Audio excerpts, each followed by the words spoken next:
Pero si ya es una clase 2, por ejemplo, un escalón distal que va a ser una clase 2 en un futuro, lo más probable es que eso se mantenga, ¿no? O sea, hay que ya trabajar con ortodoncia, ¿no? Si se puede con algo de ortodoncia interceptiva o si no más allá adelante, ¿no? Para ser correctiva. Pero ese remate distal recto o ese escalón mesial son los que pueden variar generalmente por pérdidas de dientes o por caries interproximales, generalmente son las causas principales. Entonces, no sé si está. Dígame. Sí, está claro, doctoritas.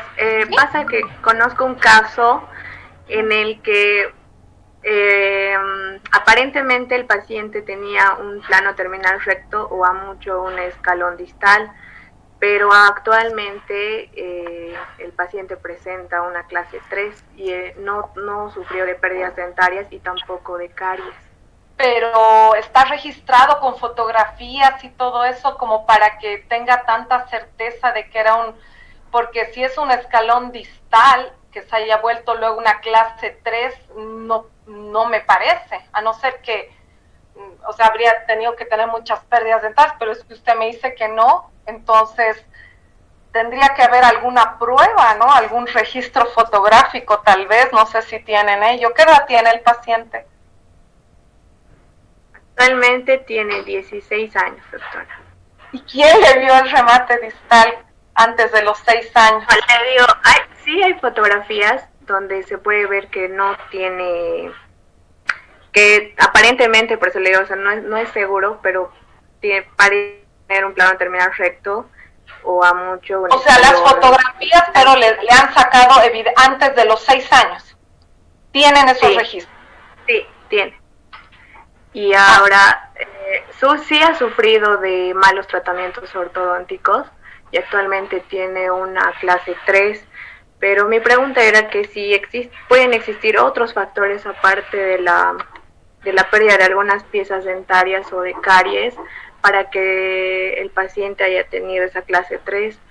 Claro, lo que usted me dice de los malos tratamientos ortodónticos, ¿no? De repente luego le han extraído premolares, solamente superiores, han dejado los inferiores, no han hecho un buen análisis del espacio, tal vez por ese motivo podría haber sido, pero eso ya es después, posterior a eso, ¿no? Porque a los 6 años habría que ver cómo erupcionaron esos primeros molares definitivos, en qué clase de ángulo estaban. Eso habría que analizar, ¿no? Porque por lo que me está diciendo ha tenido malos tratamientos, eso ya ha podido ser después lo que ha podido suceder, ¿no? Que no han extraído las piezas que deberían extraer, que generalmente puede suceder, ¿no? Que se equivoquen y extraigan premolares que no corresponden. ¿Le faltan premolares al paciente? ¿Le han extraído? Sí. ¿Sí? Le han extraído, sí. ¿Sí? No, le han extraído. Le han extraído. ¿Qué dientes le han extraído? Le han extraído 4 premolares, doctora. Los segundos, si no me equivoco. Superior, tanto de superior e inferior.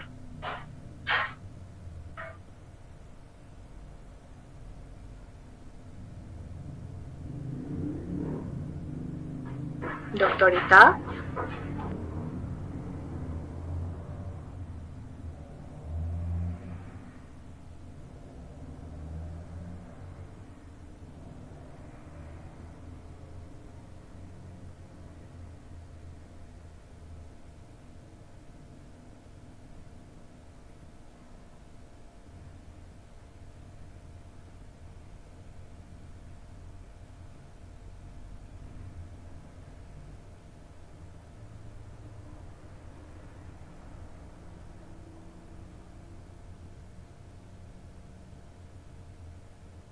Hola. Se ha cortado, es mi final. Tu internet de la doctora se ha cortado, parece. ¿Cómo están, compañeros golpistas?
Chicos, ¿me están escuchando? Sí, ahora. A ver, ¿cómo era el caso de la señorita que me estaba hablando de no sé, de un joven de 16 años? Sí, ahorita. Solo quería saber, si, aparte de la pérdida de algunas piezas, ¿qué otros factores hay para que cambien esos pronósticos? Para un remate distal o un escalón mesial se haya vuelto una clase 2 de angle, han tenido que extraer dientes que no deberían haber extraído, premolares que no deberían haber extraído. Esa sería la única explicación. ¿Y ha pasado eso? ¿Le han extraído premolares? Sí. Ya. Sería interesante que se le haga una buena evaluación, pues no, ya lo que pasó antes ya en realidad ya no deberíamos considerarnos, sino empezar desde ahora con un nuevo tratamiento, ¿ya? O sea, habría que evaluarlo nuevamente y empezar con un tratamiento. Ya lo que pasó antes, pues ya fue, ¿no es cierto? Ya, entonces, gracias. Ya, entonces, ya, hijita. Entonces ahora trabajaremos con este tema. No sé qué ha pasado, se sale mucho del internet. Esta hora es un poco complicada, parece que la mayoría de las instituciones trabajan hasta las 3 de la tarde y entonces el internet funciona bastante en esta zona, sobre todo que hay bastante abogado, está la notaría, la Corte Suprema por donde vivo, entonces parece que esta zona es complicada en este horario. A ver, tendremos paciencia y ojalá nos vaya bien. Entonces, me he ido a otro además. A ver, vamos a compartir esto. Ya.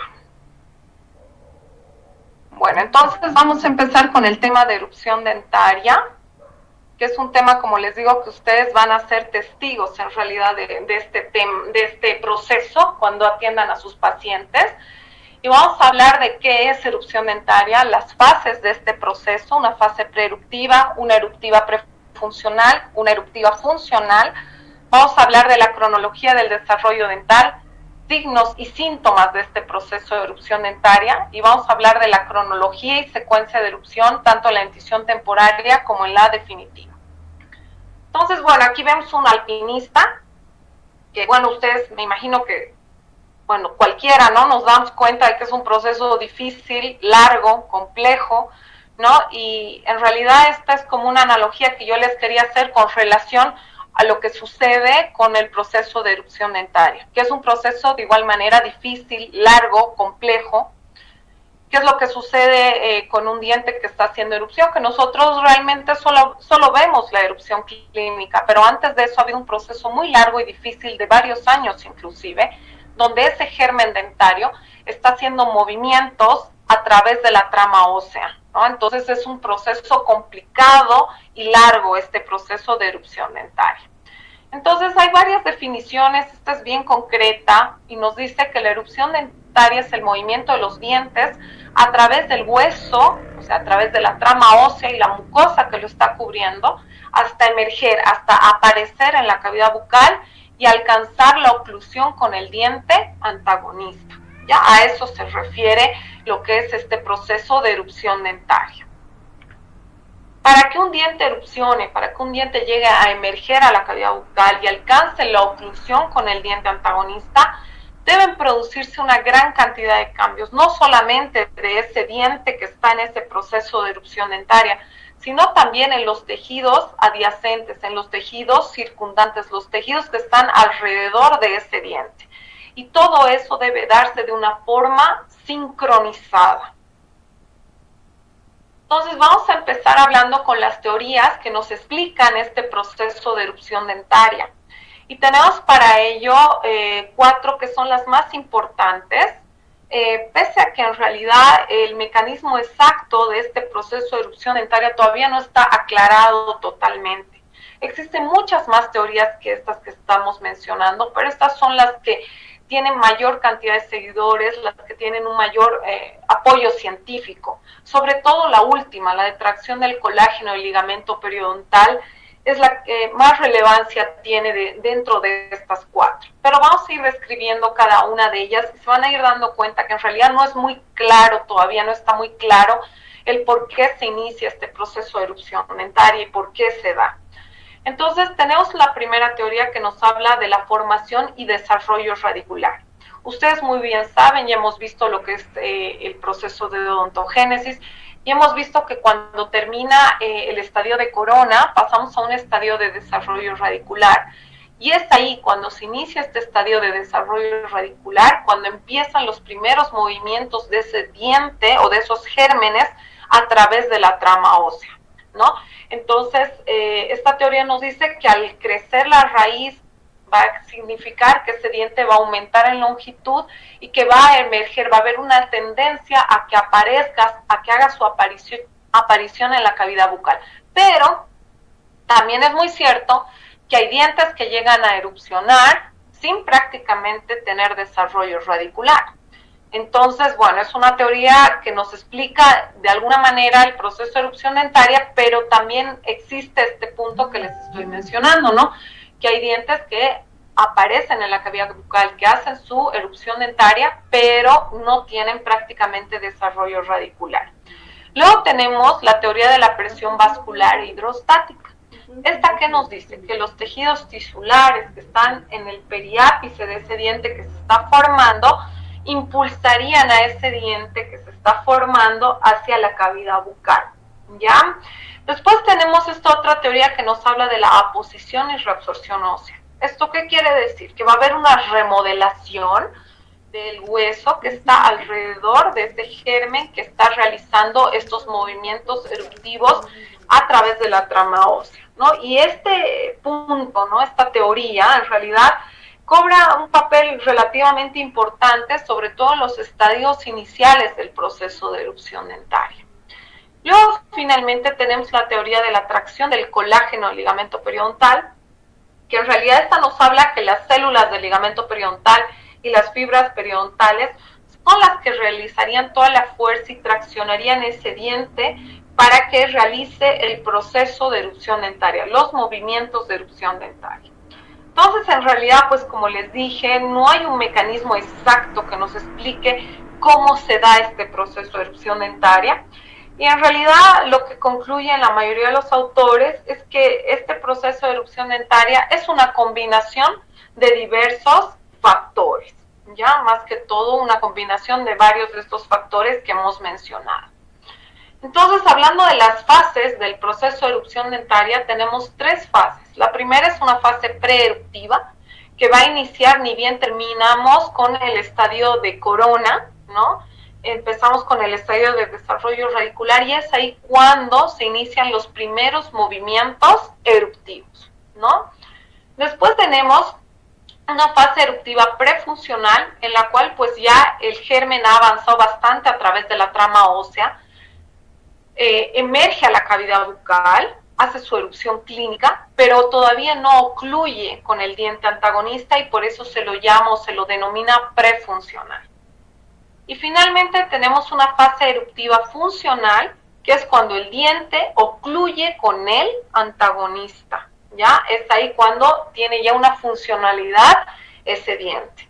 Luego también en esta etapa eruptiva funcional, en realidad también podemos hablar de algunos movimientos que tiene el diente, ¿no? Como son los movimientos de acomodación y de compensación. Los movimientos de acomodación son aquellos que se dan entre los 12 años y los 18 años aproximadamente, que es cuando va a haber crecimiento de los maxilares, todavía siguen creciendo los maxilares, y estos movimientos van a permitir que el diente se mantenga en su posición. Y luego tenemos los movimientos de compensación, que en realidad se van a llevar a cabo, ¿para qué? Para compensar los desgastes proximales y oclusales que va a sufrir ese diente por toda su vida del individuo, ¿no? Siempre va a haber desgastes proximales y oclusales a través de los años y estos movimientos de alguna manera van a compensar esos desgastes. Luego tenemos lo que es la cronología del desarrollo dental y que esto ustedes lo saben perfectamente desde el colegio, por supuesto, ¿no? Que son las características de la dentición humana, que sabemos que son dos principalmente, ¿no? Que es difiodonta, la dentición humana, y es heterodonta. Difiodonta, que ustedes lo saben muy bien porque tiene dos grupos de dientes, ¿no? Los dientes temporarios y los dientes definitivos. Y la dentición heterodonta, ¿no? Que en realidad yo sé que ustedes lo manejan muy bien, pero luego cuando ya están viendo pacientes, como ya les mencioné en alguna clase pasada, lo que sucede es que confunden mucho grupos dentarios, ¿no? Ustedes saben muy bien que en la dentición temporaria tenemos incisivos, caninos y molares. Y en la dentición definitiva, incisivos, caninos, premolares y molares, ¿no? Y entonces ahí viene un poco el problema, y yo sé que ustedes lo saben muy bien teóricamente, pero después ya cuando están viendo paciente muchas veces confunden, como les dije, sobre todo primeros premolares con primeros molares temporarios y segundos molares temporarios con primeros molares definitivos. Entonces tienen que ir fijando un poco los conocimientos en ese sentido sobre la anatomía oclusal de molares temporarios, ¿no? Y eso les va a ayudar mucho a no confundirse, que son errores muy frecuentes que no deberían suceder ya a esta altura de su formación académica, porque ustedes ya están en un cuarto curso, entonces eso ya lo tienen que manejar muy bien. Después tenemos lo que son las fases del desarrollo dental, odontogénesis, con los diferentes estadios, que ustedes los conocen muy bien, ya los hemos llevado, y saben muy bien que después del estadio de corona empezamos con el estadio de formación radicular, que significa que inicia la fase de erupción dentaria. Vamos a hablar sobre los signos y síntomas del proceso de erupción dentaria, y vamos a hablar sobre todo de algunos mitos que existen sobre este proceso. Ya, entonces tenemos algunos mitos sobre este proceso y ustedes se van a dar cuenta ahora de que sí, en realidad tenemos bastantes mitos sobre este proceso. Ya, entonces fíjense que por favor apaguen sus micrófonos. Apaguen sus micrófonos. Mamani Yucra Germano quiere preguntar algo porque está desde hace rato ahí queriendo hablar, creo. Cualquier cosa me preguntan, no hay ningún problema, ¿no? Pero ya si son interferencias, no se olviden de apagar su micrófono porque todo se escucha. Ya, entonces, sabemos muy bien que cuando a un lactante, alrededor de 6 meses, empieza con este proceso de erupción dentaria, pues es muy frecuente que haya una irritación local, ¿no? En la zona en la cual está dándose este proceso de erupción dentaria. Hay cierta intranquilidad también de ese lactante, siente molestias, ¿no? Y también un aumento de salivación. Pero lo que sí no sucede directamente a consecuencia de un proceso de erupción dentaria son las alteraciones gastrointestinales y tampoco alzas térmicas, ¿ya? Entonces, ¿qué es lo que va a suceder? Ustedes, si alguna vez han visto a un lactante, se darán cuenta o se habrán fijado que mete muchos objetos a su boca, todo el tiempo, constantemente. ¿Por qué? Porque ese niño, ese lactante, conoce al mundo a través de su cavidad bucal, ¿ya? A través de la boca él conoce todo el contorno, todos los agentes que están a su alrededor, él tiene que conocerlos metiéndolos a la boca. Entonces todo el tiempo anda metiendo objetos a la boca. Pero ¿qué sucede si ese niño además está iniciando un proceso de erupción dentaria? Que por supuesto va a tener esa irritación, esa molestia, porque está en ese proceso, ¿no? Entonces va a aumentar la frecuencia de introducir objetos a la boca para aliviar de alguna manera la irritación que siente, la molestia que siente a nivel de las encías, ¿no? Entonces, ¿qué quiere decir eso? Que se multiplica bastante las posibilidades de que este niño adquiera una infección, por ejemplo, gastrointestinal o una alza térmica porque está con este proceso infeccioso. Pero no es porque están erupcionando los dientes que el niño tiene que tener fiebre, no, o que tiene que tener un trastorno gastrointestinal, no. Tiene mayor cantidad de posibilidades de adquirir un proceso infeccioso porque se está metiendo con más frecuencia objetos a la boca. Y muy difícil que la mamá esté detrás de ese lactante todo el tiempo sentada a su lado y desinfectando todos los objetos. Entonces las posibilidades aumentan pues bastante, ¿no? de que adquiera un cuadro infeccioso que muchas veces además va a ir acompañada con una alza térmica, ¿no? Con fiebre. Entonces, resumiendo, el proceso de erupción dentaria es un proceso fisiológico. ¿Eso qué quiere decir? Que es un proceso normal, que todos los niños pasan por lo mismo, que es normal que siente irritación local, que esté el niño molesto, con aumento de salivación, que esté intranquilo, por supuesto. Pero todo de que se menciona de que a consecuencia del proceso tiene un proceso infeccioso, eso no es así, ¿no? Indirectamente, por el aumento de frecuencia de meterse objetos a la boca puede ser, pero no es una consecuencia directa de este proceso de erupción dentaria, ¿ya? Y no nos olvidemos de que es un proceso normal, es un proceso fisiológico, ¿ya? Y eso hay que hacerles entender muy bien a los padres de nuestros pacientes. El tratamiento, analgésicos se pueden dar al niño, podemos darle paracetamol, sobre todo para aquellos padres que están muy angustiados, que están muy preocupados por la situación del niño, entonces que piensan que tiene que hacer algo para que ese papá o mamá se sienta tranquilo de que está haciendo algo para aliviar la molestia de su hijo, ¿no? Entonces se le puede recetar un analgésico, un paracetamol en gotas, y se le da una gota por kilo de peso. Si es el lactante, no sé, pues pesa 9 kilos, pues 9 gotitas de paracetamol cada 8 horas, máximo por 2 días, no más de eso. Y con eso, pues ya de alguna manera también los papás más que todos se sienten más tranquilos de que están haciendo algo por el niño.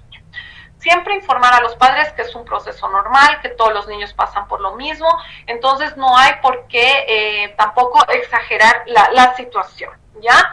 Y también existen los mordedores, ¿no? Que venden en las farmacias, hay que esterilizarlos, se los puede colocar después en el refrigerador y se les da frío, ¿no? Para que el niño lo meta a su boca y de alguna manera, pues el objeto frío, que es de silicona además, pues le alivia de alguna manera las molestias que siente en las encías, ¿no? Entonces, básicamente eso es lo que se debe hacer con un lactante que está en proceso de erupción dentaria. Luego tenemos aquí lo que es la dentición humana y los diferentes periodos, ¿no? Tenemos una fórmula temporal que abarca de los 6 meses a los 3 años, 2 años y medio a 3 es lo normal, un primer periodo de reposo de 3 a 6 años, un primer periodo de recambio de los 6 a los 8 años, un segundo periodo de reposo, o llamado también periodo intertransicional, que abarca de los 8 a los 9 años y medio, un segundo periodo de recambio de 9 y medio años a los 12, y después tenemos la erupción del tercer molar de los 16, 17 años hasta los 25, o mucho más todavía, ¿no? Eso es más variable, ¿no? Pero nosotros vamos a llegar hasta el segundo periodo de recambio, vamos a ir viendo qué sucede en cada uno de estos estadios para que ustedes lo tengan muy claro. Entonces tenemos aquí la cronología de la erupción dentaria en la dentición temporaria. Cronología se refiere a tiempo, en qué momento, y cuando hablamos de dentición temporaria, a los cuántos meses empezó ese proceso de erupción dentaria de cada grupo dentario, ¿no? Entonces, fíjense que el incisivo central inferior entre los 6 y los 8 meses, ¿no? Se lo considera normal, el central alrededor de los 9 y los 10 meses, los laterales, incisivos laterales entre los 10 y los 14 meses, primeros molares 14 a 18 meses, caninos 18 a 24 meses, segundos molares entre 24, 30 hasta 36 meses se considera normal la erupción de esos dientes, ¿no? Entonces, fíjense que esto es la cronología, el tiempo, el momento en el cual van a ir haciendo erupción los diferentes grupos dentarios. Y vamos a ver más adelante lo que es secuencia, que se refiere al orden de aparición de los dientes en la cavidad bucal. Entonces, la cronología en la dentición temporaria la vamos a expresar en meses, ¿no? En cuántos meses van a ir haciendo erupción los diferentes grupos dentarios. Aquí tal vez les puede llamar la atención en la tabla que los caninos hacen erupción después de los primeros molares, ¿no? Un aspecto que es muy importante de considerar. Entonces aquí tenemos la secuencia, que es lo que les hablé hace algún momento, y que se refiere al orden de aparición de los dientes en la cavidad bucal. Y tenemos en el maxilar superior primero el incisivo central, luego el lateral, primer molar, canino y segundo molar, ¿no? Lo que hemos visto en la anterior diapositiva, recuerdan que hemos dicho que los caninos erupcionan después de los primeros molares, ¿ya? Entonces, en la secuencia, aquí yo creo que lo tienen más claro, pues tanto en el maxilar superior como en el inferior, la secuencia es la misma. Primero el incisivo central, incisivo lateral, primer molar, canino y segundo molar. Si los números no les dicen mucho, igual lo pueden anotar, ¿no? El 1 me representa el incisivo central, el 2 al lateral, el primer molar está representado con el número 4, el canino con el 3 y el segundo molar con el número 5, ¿ya? Entonces, incisivo central, lateral, primer molar, canino y segundo molar. Ese sería el orden, tanto en el maxilar superior como en el inferior, en el cual van a ir haciendo aparición los dientes temporarios en la cavidad bucal, lo normal, ¿ya? Ahora vamos a hablar de las características normales que debe tener la dentición temporaria. ¿Cuáles son las características normales? Primero, pues en los dientes anteriores, tanto en el maxilar superior como en el inferior, encontramos diastemas, es decir, que hay separaciones, ¿no? El hecho de que no existan estos diastemas en la dentición temporaria, pues es un indicativo de que voy a tener problemas de espacio en la dentición definitiva, ¿no es cierto? Eso es lógico. Luego tenemos a los espacios primates, que son diastemas un poco más amplios, que se localizan en el maxilar superior entre el canino y el primer molar. En el maxilar superior entre el incisivo lateral y el canino, y en el maxilar inferior entre el canino y el primer molar. Ahora, otra forma también de decirlo también fácilmente es que en el maxilar superior los espacios primates se localizan a mesial del canino y en el maxilar inferior a distal del canino, ¿no? Es otra forma también de explicar dónde se localizan los espacios primates. Luego tenemos el signo canino. En realidad lo ideal es que la vertiente mesial del canino superior ocluya con la vertiente distal del canino inferior, como vemos en la imagen superior. Vertiente mesial del canino superior que ocluya con la distal del canino inferior. Y luego, pues, el plano terminal, que hemos hablado tanto al empezar la clase, que ese remate distal o ese plano terminal o línea postláctea, que se llama también, pues sea recta o sea de forma de un escalón mesial, porque quiere decir que a la larga mi paciente va a ser una clase 1 de angle, ¿ya? Luego tenemos la relación incisal, que la relación incisal que se refiere a una relación horizontal y vertical, que esta va a ir cambiando, ¿no? No es lo mismo la relación incisal que va a haber en un niño de 3 años que en un niño próximo a iniciar la dentición mixta, ¿no? Alrededor de los 6 años. ¿Por qué? Porque va a haber un crecimiento de los maxilares también, tanto en sentido vertical como antero-posterior, y eso quiere decir también que va a ir variando esta relación incisal próximo al comenzar el recambio dental. Y luego tenemos al plano oclusal antero-posterior, y este es plano. ¿Qué quiere decir esto? Ustedes han debido llevar prótesis el año pasado, este año también han debido llevar prótesis algunos de ustedes, y sabrán muy bien pues que existe una curva de Spee, ¿no? En la oclusión, en lo que es la relación de primero, segundo y tercer molar definitivo. Hay una curva ascendente, ¿no es cierto? Esa curva de Spee no existe en la dentición temporaria. Tanto el primer molar temporario como el segundo molar temporario, sus caras oclusales están a la misma altura, ¿ya? Luego tenemos estos esquemas, estas imágenes y fotografías que nos van a ayudar a comprender un poco mejor cómo se da este primer periodo, ¿no es cierto?, de la dentición humana, que es la dentición temporaria, ¿no?, su proceso eruptivo. Entonces, fíjense que la primera figura nos muestra o nos representa a un lactante de 8 meses. Y el último diente en el maxilar inferior que podemos observar es el primer molar definitivo. Y si ustedes se fijan, ya hay un tercio de esa corona que está ya calcificada, ¿ya? Entonces, acuérdense que en el momento del parto se inicia la calcificación del primer molar definitivo.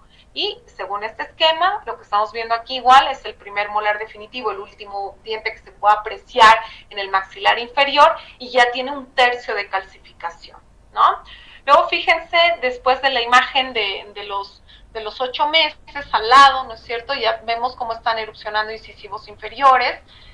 Luego la imagen que está ahí debajo del dibujo, de ese esquema de los 8 meses, vemos que ha erupcionado incisivos centrales, laterales, y que está empezando a erupcionar el primer molar temporario, ¿no? Entonces está correcta la secuencia, porque hemos dicho que la secuencia, el orden de aparición de estos dientes es incisivos centrales, laterales, y primer molar, canino y segundo molar. Entonces la secuencia está correcta, ¿no? Y finalmente pues vemos una edición temporal completa, ¿no? Representa a un niño de unos 2 años y medio a 3 aproximadamente. Y fíjense que en el último gráfico pues vemos que nuestro paciente tiene 2 años y medio, eso es lo que nos dice este esquema, y el último diente que vemos en el maxilar inferior pues es el primer molar permanente, ¿no? Que está intraóseo todavía, pero ya nos representa que la corona prácticamente ya está totalmente calcificada. ¿Y eso qué quiere decir? Que va a empezar con el estadio de desarrollo radicular, y por ende van a empezar los primeros movimientos de ese germen dentario a través de la trama ósea. Entonces, alrededor de los 2 años y medio a 3 empiezan estos movimientos sensitivos de ese germen dentario a través de la trama ósea.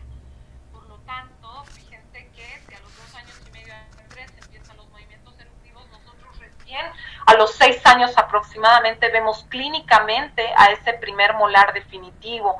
Por lo tanto, tarda como unos 3 años ese germen dentario en atravesar trama ósea, ¿no? A eso era lo que me refería con que es un proceso largo, difícil, complejo, ¿no es cierto? Cuando les hacía la analogía con el alpinista, ¿no es cierto? Que estaba tratando de llegar a la cima de la montaña. Pues fíjense que también para un diente es un proceso pues muy complejo el de erupción dentaria. Luego pasamos al primer periodo de descanso, que abarca de los 3 a los 6 años. Entonces, en este estadio, pues no hay eventos eruptivos, no hay erupción clínica que nosotros podamos percibir. Lo que sí va a haber es desarrollo intraóseo, ¿no? Calcificación coronaria de dientes permanentes que se están formando, desarrollo radicular de primeros molares definitivos, reabsorción radicular de dientes temporarios, pero eso es intraóseamente. Clínicamente no hay cambios de erupciones ni exfoliaciones. Y también otro aspecto importante es que va a haber un crecimiento de la rama del maxilar inferior. Luego tenemos aquí la cronología de la erupción dentaria en caso de la dentición definitiva o permanente, ¿no? Entonces, esta dentición permanente pues erupciona entre los 6 y los 12 años. Nosotros lo dividimos en 3 subetapas que vamos a ir viendo cada una de ellas, qué acontecimientos van a ir sucediendo. Pero ahorita lo importante es que ustedes comprendan la cronología, la edad en la cual van a ir haciendo erupción los dientes, los diferentes dientes de la dentición definitiva. Y eso es fundamental que lo maneje muy bien, no solamente en mi asignatura, sino también en la de ortodoncia. Es muy importante que ustedes conozcan a la perfección la edad en la cual van a ir erupcionando los dientes definitivos, y más adelante vamos a ver en otra diapositiva la secuencia, que es fundamental también. Entonces, en el maxilar superior, pues tenemos que a los 6 años erupciona el primer molar definitivo, a los 7 el incisivo central, a los 8 el incisivo lateral, a los 9 el primer premolar, a los 10 años el segundo premolar, a los 11 años el canino y a los 12 años el segundo molar. Entonces, solamente hay una cronología de erupción para el maxilar superior. En el maxilar inferior sí tenemos variantes, pero en el maxilar superior es estable y solo tenemos una cronología. Les repito nuevamente para que no se les quede a ninguno de ustedes pendiente.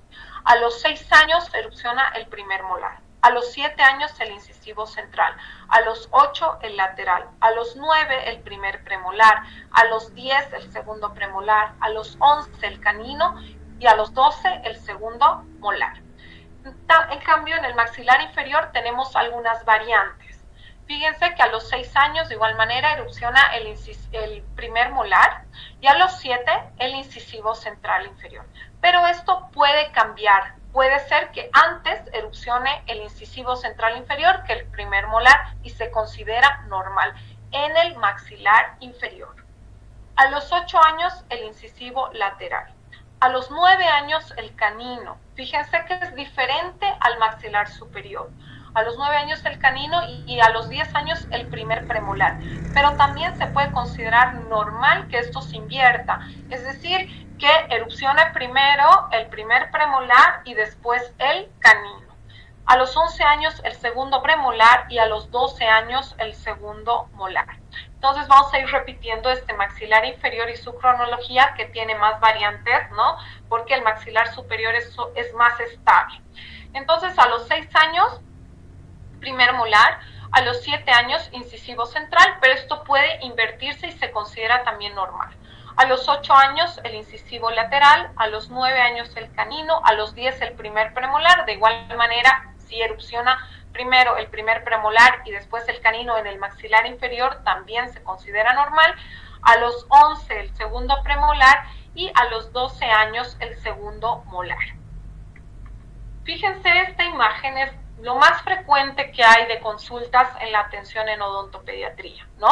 Es la erupción de los incisivos centrales inferiores con la persistencia de estos incisivos centrales temporarios, ¿no? Entonces, fíjense, ya hay prácticamente un tercio de la corona de los dientes definitivos erupcionada. Entonces, podemos extraer esos dientes temporarios tranquilamente, y si hay espacio, como en el caso del paciente, si hay espacio, pues se acomodarán en su lugar correcto, sin ningún problema, ¿no? No siempre es así, no siempre hay espacio, ¿no? Y muchas veces hay que recurrir, pues, a tratamientos de ortodoncia, ¿no? Pero si hay espacio, se va a ir acomodando, ¿no? Sobre todo con el empuje de la lengua, va a ayudar bastante a que esos incisivos inferiores definitivos se acomoden en el lugar correcto. Ahora hablamos de la secuencia, ¿no? Hemos hablado de la cronología y la dentición definitiva, ahora nos toca hablar de la secuencia que se refiere al orden de aparición de los dientes en la cavidad bucal. Entonces, en el maxilar superior hemos dicho que hay una cronología, por lo tanto también hay una sola secuencia. Entonces, el primer diente en aparecer en el maxilar superior, diente definitivo, es el primer molar definitivo. Después, el incisivo central, lateral, primer premolar, segundo premolar, canino y segundo molar. Ese es el orden en el cual van a ir apareciendo en boca los dientes del maxilar superior en la dentición definitiva. Repito nuevamente: primer molar, incisivo central, lateral, primer premolar, segundo premolar, canino y segundo molar. En cambio, en el maxilar superior, o maxilar inferior, mejor dicho, tengo variantes, diversas variantes, ¿no? En realidad son 4 que se consideran normales.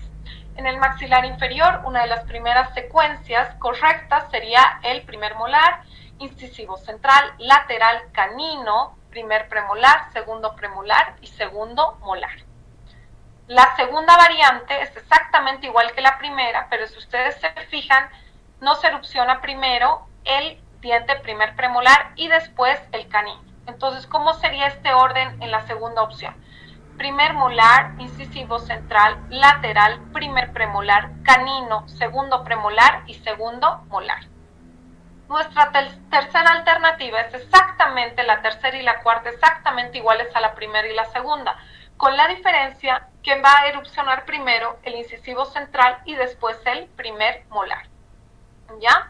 Entonces, es exactamente lo mismo. Las variantes, ¿cuáles son? Que puede ser que erupcione primero el incisivo central y después el primer molar, y que erupcione primero el canino y después el primer premolar, o a la inversa, primero el primer premolar y después el canino. Esas serían las variantes que ustedes tienen que conocer de memoria para saber si la secuencia de erupción de sus pacientes es la correcta. ¿Ya? Y eso es muy importante, tratar de que se mantenga esa secuencia de erupción. Cuando uno empieza a extraer dientes sin tenerlo esto muy claro, pues puede alterar la secuencia de erupción de los dientes. Pasamos al primer periodo de recambio, ¿no? El primer periodo de recambio abarca desde los 6 a los 8 años. Ya sería la primera subetapa de la dentición mixta, desde los 6 a los 8 años. ¿Qué va a suceder en este periodo? Va a haber la erupción, se va a presentar la erupción de los primeros molares permanentes, ¿no? Se va a presentar la exfoliación de 8 incisivos temporarios y la erupción de 8 incisivos definitivos, ¿no? Entonces va a haber la erupción de los 4 primeros molares definitivos y todo el recambio del sector anterior, ¿no? Entonces es una etapa que se la llama también o se la denomina etapa del patito feo, porque precisamente el niño está cambiando todo lo que es el sector anterior, ¿no? Entonces, fíjense, eso es lo que va sucediendo, ¿no? Y lo que muchas veces les preocupa a los papás, si ustedes se fijan, es la divergencia, ¿no? Si se fijan en la segunda, de la primera columna, la segunda imagen, vemos una divergencia en la erupción de esos dientes, ¿no? Como en forma de abanico. Eso les preocupa bastante a los papás y en realidad es bueno que erupcionen así los dientes porque quiere decir que va a haber espacio. Ya van a erupcionar los laterales y se va a ir cerrando ese espacio. Van a erupcionar los caninos años más tarde y también va a ir ayudando ese reservorio de espacio a que no haya malposiciones. Ahora, lo que sí puede suceder es que ese espacio esté dado por un mesiodens, por ejemplo. Eso ya es otra cosa, como en la otra imagen, ¿no? Que está a la derecha, ¿no? Eso ya es otra situación, ¿no? Pero la divergencia de erupción en forma de abanico de estos incisivos ayuda bastante a que haya ese espacio que después va a ser ocupado por los otros dientes definitivos que van a ir haciendo erupción. Luego tenemos el periodo intertransicional, que es un periodo de reposo en realidad, va desde los 8 a los 9 años y medio, se lo denomina también segundo periodo de reposo. Y en este estadio, pues no hay exfoliación ni erupción de los dientes, ¿no? Entre los 8 y los 9 años y medio, lo normal es que no haya ni erupción ni exfoliación dentaria. Eso es lo normal. Pero ¿qué sucede? Que muchas veces uno ve erupción de premolares, ¿no es cierto?, prematura, ¿no? Y eso, pues, por supuesto, se da porque ha habido una pérdida de esos dientes, ¿no?, antes de tiempo, de los molares temporarios. Lo ideal es eso, ¿no?, de que no haya ninguna exfoliación ni erupción en esta época, en este momento de 8 a 9 años y medio, ¿no? Lo que estamos describiendo en este momento es un paciente, como podríamos decir, un paciente de libro, un paciente perfecto, pero ya ustedes conforme vayan viendo la práctica clínica se darán cuenta que muchas veces uno encuentra niños pequeños, ¿no?, de 8 años, por ejemplo, que ya han erupcionado sus premolares. ¿Por qué? Porque ha perdido sus molares temporarios, por ejemplo, ya prematuramente. Entonces todo eso va a afectar. Pero en situaciones normales, lo correcto es que en esa etapa pues sea un periodo de descanso, ya de 8 a 9 años y medio, lo correcto, ¿sí? Lo que sí va a suceder es que va a haber desarrollo radicular de los permanentes que se están formando y va a haber reabsorción radicular de los molares temporarios y caninos temporarios que todavía están en boca. Luego tenemos el segundo periodo de recambio, que es la última subetapa de lo que es la dentición mixta, y esta va de los 9 años y medio hasta los 12 años, es decir, abarca alrededor de unos 2 años y medio, y lo que va a suceder es todo lo que falta para completar en realidad esa dentición mixta, ¿no? Y para que ya esté la dentición definitiva completa en realidad. Entonces, ¿qué va a suceder? Va a haber exfoliación de 4 caninos temporarios y por lo tanto erupción de 4 caninos definitivos. Se van a exfoliar 8 molares temporarios y van a erupcionar 8 premolares. Y finalmente, para completar, va a haber una erupción de los 4 segundos molares definitivos, ¿no? Y con esto, pues ya estaríamos completos en lo que es la dentición definitiva, exceptuando, por supuesto, la erupción de los terceros molares, que va a ser mucho más adelante, ¿no? Entonces, en este segundo periodo de recambio, va a tener una duración de unos 2 años y medio y va a completar, ¿no?, la erupción de los dientes que faltan, ¿no?, y exfoliación de dientes temporarios que todavía tenemos en la cavidad bucal, ¿no? Entonces va a haber un recambio de los caninos, se van a exfoliar los 4 caninos temporarios, se erupcionan los 4 definitivos, se exfolian 8 molares temporarios, erupcionan 8 premolares y finalmente los 4 segundos molares definitivos, ¿no? Entonces con esto ya estaría completo lo que es esta etapa, ¿no?, de dentición mixta. Ya con esto ya estaríamos terminando la dentición definitiva, como les dije, exceptuando lo que son los terceros molares. Entonces vamos a empezar con un tema que se denomina alteraciones en el proceso de erupción dentaria, ¿no?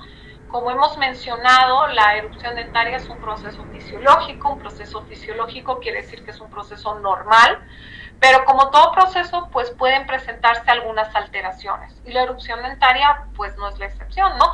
Pueden haber alteraciones en este proceso. Entonces vamos a ver un recordatorio breve de lo que es erupción dentaria. Vamos a hablar de las alteraciones periodontales y cronológicas, que en realidad son los dos grandes grupos de alteraciones que se pueden presentar en lo que es el proceso de erupción dentaria. Entonces, recordando lo que hemos visto en el anterior tema, para que un diente erupcione, emerja la cavidad bucal, alcance la oclusión con el antagonista, que tenga una erupción funcional además de ello, ¿no? Que alcance la funcionalidad de este diente, deben producirse una gran cantidad de cambios, no solamente de ese diente, ¿no? Que está haciendo erupción, sino también de los tejidos circundantes, ¿no? Y eso igual lo hemos hablado en esta teoría de reabsorción y aposición ósea, ¿no? Que va a haber una remodelación ósea alrededor de ese diente que está haciendo erupción dentaria. Todo esto tiene que darse sincronizadamente, simultáneamente, ¿no? Todo este proceso. Se trabaja en forma conjunta. Entonces, hemos dicho que tenemos dos tipos de alteraciones en el proceso de erupción dentaria. Unas de ellas son periodontales y otras son cronológicas. Y dentro de las alteraciones periodontales tenemos al quiste de la erupción, tenemos al opérculo y al secuestro óseo. Entonces vamos a empezar con el quiste de la erupción, ¿no? Que es una alteración que es frecuente, que la vemos con bastante frecuencia en nuestros pacientes niños, sobre todo en el proceso de erupción dentaria de incisivos simulares. Y cuando es un quiste de la erupción es una acumulación de líquido quístico que se presenta en el espacio folicular del diente que está haciendo erupción. Cuando aparte el líquido quístico también tiene sangre, entonces ya se le cambia el nombre, ya se denomina hematoma de la erupción, y además adquiere ese color violáceo, ¿no? Como un hematoma. Entonces esa sería la distinción que hay, ¿no? Entonces, quiste de la erupción tiene líquido quístico en el espacio folicular del diente que va a hacer erupción, pero cuando ya además del líquido quístico hay una acumulación de sangre y va a adquirir ese color violáceo, ese quiste, pues ya cambia el nombre a un hematoma de la erupción. Entonces, ¿qué sucede? Que muchas veces los papás llegan preocupados a la consulta odontológica pensando, sobre todo cuando es un hematoma, que el niño tiene un tumor, ¿no? Entonces se preocupan bastante, y en realidad nosotros pues tenemos que tener muy en claro que está en proceso de erupción dentaria el niño, que a partir de ese quiste o de ese hematoma nosotros vamos a palpar el borde incisal o la cara oclusal de ese diente que está haciendo erupción, y entonces explicarles a los papás a qué se refiere, ¿no? Que es una alteración que se presenta, ¿no? En el proceso de erupción dentaria en algunas oportunidades. Ahora, no es complejo, en realidad esto se resuelve solo, no hay necesidad de hacer muchas veces ningún tipo de tratamiento, y lo que hacemos es esperar unos 10 a 15 días aproximadamente, porque por lo general evoluciona bien, evoluciona solo y ese diente logra erupcionar por sí solo sin ningún tipo de ayuda. Pero si después de unos 10 a 15 días vemos que no ha habido evolución, que no ha logrado erupcionar, hacer aparición ese borde incisal o alguna cúspide de esta cara oclusal, pues entonces hacemos una incisión para descubrir ese borde incisal, ¿no? Si es un incisivo, y si es un molar, esta cara oclusal, y ayudar a ese proceso de erupción dentaria, ¿ya? Más adelante, en el tema de, cuando hablemos de cirugía, pues ahí vamos a mencionar cómo se hace esta incisión, que es de lo más sencilla y simple, ¿ya? Pero por el momento que tengan en claro de que es muy frecuente esta alteración de este proceso de erupción, que está dentro del grupo de las alteraciones periodontales, y que es quiste de la erupción cuando hay una colección de líquido quístico, pero cuando ya se adjunta sangre y adquiere ese color violáceo, pues entonces ya se lo denomina hematoma de la erupción. Y que generalmente no hay que hacer tratamiento, evoluciona muy bien solo, pero en algunas oportunidades, después de una observación de unos 10 a 15 días, pues hay que hacer una incisión en algunas oportunidades para descubrir esa cara oclusal o ese borde incisal. Luego tenemos otra alteración periodontal del proceso de erupción dentaria que se denomina opérculo gingival, ¿no? Y el opérculo gingival es un lóbulo distoclusal, ahí como ustedes lo tienen en la imagen, que cubre, ¿no?, a nivel distal y oclusal, la cara oclusal de, sobre todo, molares inferiores. Sobre todo vemos a nivel inferior más que en superior, porque la mucosa en el maxilar inferior es mucho más fibrosa. Además, una de las causas generalmente para que se presente esta alteración es que ha habido una erupción anterior al crecimiento del maxilar, ¿ya? Entonces se ha adelantado esa erupción dentaria antes de que termine o que continúe, mejor dicho, ese crecimiento del maxilar inferior. Muchas veces se complica, ¿no?, porque se infecta y se produce una pericoronaritis, ¿no? No se olviden que ahí debajo de ese lóbulo distoclusal está el proceso de erupción dentaria, se acumulan restos de alimentos y se puede infectar y, como les digo, se puede formar una pericoronaritis y hay que hacer una incisión de ese opérculo para removerlo y evitarnos ese problema, ¿no? Y no solamente se infecta, sino que muchas veces pues se va a iniciar un proceso de caries en esta cara oclusal de ese diente que está en proceso de erupción dentaria, porque la higiene no es muy buena, ¿no?, porque está ahí ese opérculo y se acumula la placa bacteriana muy fácilmente. Luego tenemos el secuestro óseo, que es otra alteración periodontal, poco frecuente, sí, es esta. Ya, y generalmente se refiere a que son fragmentos óseos en la cara oclusal de primeros molares permanentes definitivos. Es donde se encuentra ocasionalmente esta alteración, ¿ya? ¿Y por qué se da? ¿Cuál sería la causa? Lo que indican los autores es que han habido movimientos irregulares de ese germen dentario a través de la trama ósea, ¿no? Y ha quedado una espícula ósea sobre la cara oclusal de ese molar, que en realidad está sujeto solamente por mucosa y se debe hacer la remoción de esa espícula con anestesia local, ¿no? Eso es importante, ¿no? Debe hacerse. ¿Alguien levantó la mano, me parece? ¿Alguien quiere hacer alguna pregunta? ¿No? Bueno, pasamos a lo que son las alteraciones cronológicas, ¿ya? Y las alteraciones cronológicas, como ustedes muy bien lo saben, se refiere a que son alteraciones de tiempo, ¿no? Entonces pueden haber alteraciones cronológicas en la dentición definitiva y en la dentición temporaria. Estas pueden ser de tipo general o de tipo local, ¿no? Las generales se refieren a la raza, al género, a los factores hormonales, al estado nutricional del niño, si ha sido prematuro o no. Sobre todo eso va a influir en la dentición temporaria. Algunos tipos de síndromes, algunos problemas endocrinos, serían las causas generales que van a ocasionar un retraso de la erupción dentaria en muchos casos, ¿no? Y también o de una erupción precoz también, ¿no? Eso lo vamos a ir viendo enseguida. Ahora también existen causas locales que van a ocasionar retraso de la erupción dentaria. Por ejemplo, si no hay espacio en el arco, si hay restos radiculares, una anquilosis de un diente temporario, un traumatismo de un diente temporario, todo eso puede influir para que haya un retraso de la erupción dentaria también, ¿ya? Entonces, hablando de lo que se refiere al periodo de la erupción dentaria de los dientes temporarios, es de alrededor de unos 20 meses, ¿no? Pero si consideramos la dentición definitiva, es de unos 14 años aproximadamente, si es que incluimos a los terceros molares, ¿no? Las diferencias por género son significativas, son importantes, ¿ya? Eso lo vamos a ir hablando en el próximo tema, igual que vamos a hablar, que realmente vamos a ir viendo que en las niñas el proceso de erupción dentaria se va a dar antes que en los niños, ¿ya? Entonces, también es importante considerar lo que es el género, ¿no? Y que los últimos dientes de cada serie, ¿no? Sobre todo segundos premolares, segundos molares, y ni qué decir de los terceros, presentan variaciones en el proceso de erupción dentaria en lo que se refiere a tiempos. Empezamos con las alteraciones cronológicas en la dentición temporaria, y es importante recalcar que los dientes temporarios no tienen tantos problemas en hacer erupción como los dientes definitivos. ¿Por qué motivo? Porque tienen que recorrer menos distancia que un diente definitivo, no tienen que esperar a que se reabsorba la raíz de ningún otro diente, ¿no? Y además de ello, pues, muy rara vez va a faltar espacio, entonces no tienen mayores problemas en ese sentido, ¿ya? Nuestro caso más clásico, ¿no es cierto?, de una erupción precoz en la dentición temporaria, pues son los dientes natales, que son los que están presentes en el momento del parto, y los dientes neonatales, que son aquellos que aparecen durante los primeros 28 días de vida de ese niño.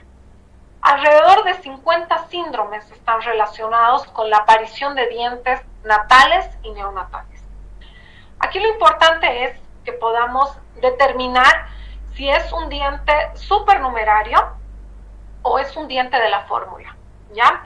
Fíjense que las estadísticas, como dice ahí en la diapositiva, fórmula temporal 90%. Por lo general es un diente de la fórmula, ¿ya? Y el 85% de los casos son incisivos inferiores. Entonces, ¿qué quiere decir eso? Que por lo general es el 71 o el 81 los dientes que van a hacer erupción, estos dientes natales o neonatales, ¿ya? Pero en un 10% de los casos puede ser que sea un supernumerario. Y es importante eso saberlo detectar. ¿Por qué? Porque si es un diente supernumerario tendríamos que extraerlo. Pero si es un diente de la fórmula, que es por lo general un diente de la fórmula en un 90%, tratamos de mantenerlo, ese diente, en la cavidad bucal, ¿ya? Ahora, a no ser de que hubiera una excesiva movilidad de ese diente de la fórmula, pues ahí sí nos replanteamos la posibilidad de extraer ese diente de la fórmula. ¿Por qué? Porque ese niño puede aspirárselo si hay excesiva movilidad de ese diente, ¿ya? Entonces también se habla de una tendencia familiar en estos casos de dientes natales y neonatales, y como les digo, si es un diente de la fórmula, pues trataremos de mantenerlo en la medida de lo posible. Ahora, ¿qué pasa también con ese diente neonatal y natal que decidimos dejarlo porque es un diente de la fórmula? Pues que tiene un borde incisal muy afilado. Y este borde incisal tan afilado puede ocasionar ulceraciones en la lengua del niño, como ven en la imagen, ocasionando una úlcera de Rigafede, o también puede ocasionar lesiones en el pecho de la madre que le está dando de amamantar a este niño. Entonces, ¿qué es lo que hacemos? Con una tirita de papel lija, limamos ese borde incisal para disminuir las molestias que puede ocasionar este borde incisal que es tan afilado, ¿ya? Entonces, para no olvidarnos, en un 90% de los casos, los dientes natales y neonatales son dientes de la fórmula. ¿Qué quiere decir eso? Que vamos a tener que tratar de mantenerlos. Y solamente un 10% son supernumerarios. Si es un supernumerario, lo extraemos. Si es un diente de la fórmula, lo mantenemos en la boca. A no ser que haya una excesiva movilidad de ese diente supernumerario y haya el riesgo de que ese lactante se lo pueda aspirar, ¿ya? Entonces, eso es muy importante de considerar. Retraso de la erupción en la dentición temporal se da generalmente por síndromes, ¿ya? Que son los mismos síndromes que van a afectar a la dentición temporaria a la dentición definitiva. En niños prematuros, pues se observa un retraso en la erupción dentaria de dientes temporarios.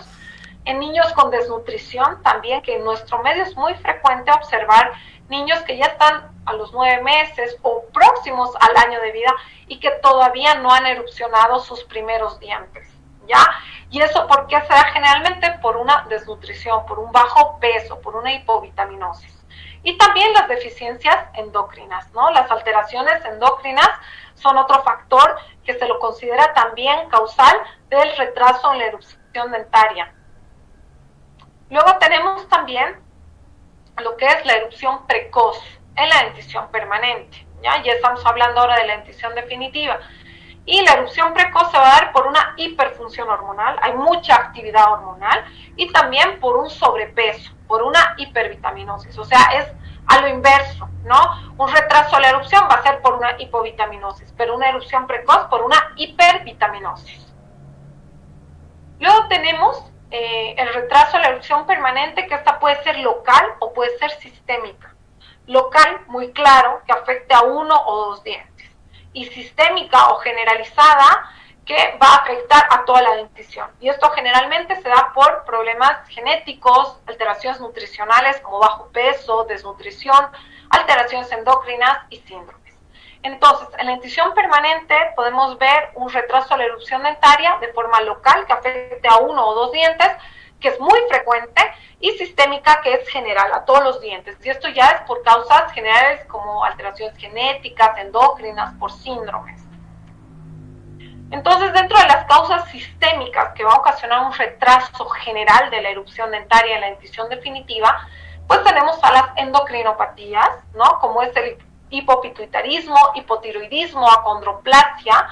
Son alteraciones que van a ocasionar retraso en la erupción dentaria, no solo en la permanente, sino también en la temporaria. Tenemos a la trisomía 21, que es el síndrome de Down, y se asocia también con un retraso en la erupción dentaria. Y tenemos también otros síndromes, como la disostosis cleidocraneal, que se caracteriza por tener múltiples dientes supernumerarios y van a atrasar e impedir e interferir la erupción de los dientes de la fórmula.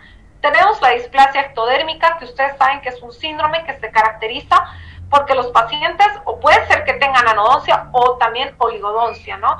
Y en los casos de oligodoncia, que se refiere a 6 o más ausencias dentarias, estos pacientes, además de presentar ausencias dentarias, sus dientes, los pocos dientes que tienen en boca, pueden presentar alteraciones de forma y también retraso en la erupción dentaria.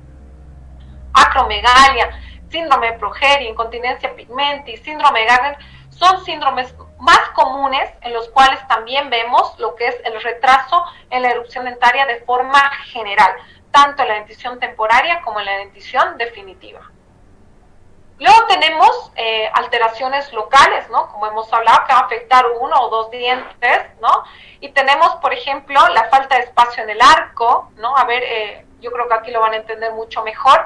Por ejemplo, en la primera imagen vemos la persistencia de un temporario, ¿no? En las 2 imágenes de la izquierda, ¿no? Entonces está interfiriendo con la erupción del diente definitivo y eso está ocasionando también un retraso en la erupción.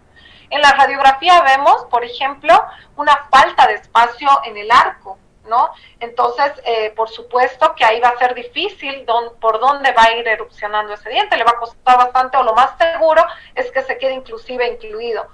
Si hay, por ejemplo, también un supernumerario, puede interferir en la erupción del diente que corresponde, ¿no? Si hay un quiste, si hay un odontoma, de igual manera. Los traumatismos también influyen. Por ejemplo, ahí vemos un incisivo central, vemos el diente 51, que está hacia palatino la corona y el ápice se fue hacia vestibular, ¿no? Ha sufrido ese niño un traumatismo que se llama luxación lateral, que lo verán el próximo año en 5º curso cuando hablen de traumatismos.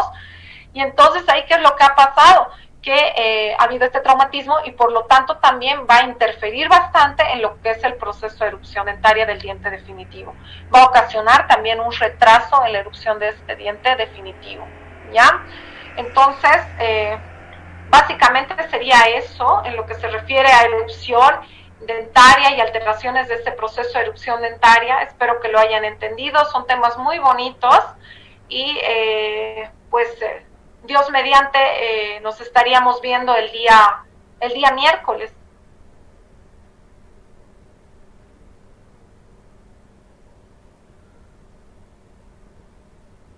No sé si hay alguna duda más y si no, nos veríamos el día miércoles.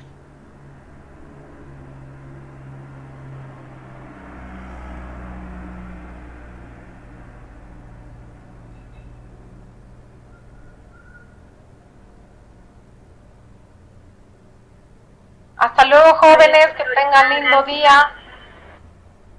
Hasta luego, doctora, gracias.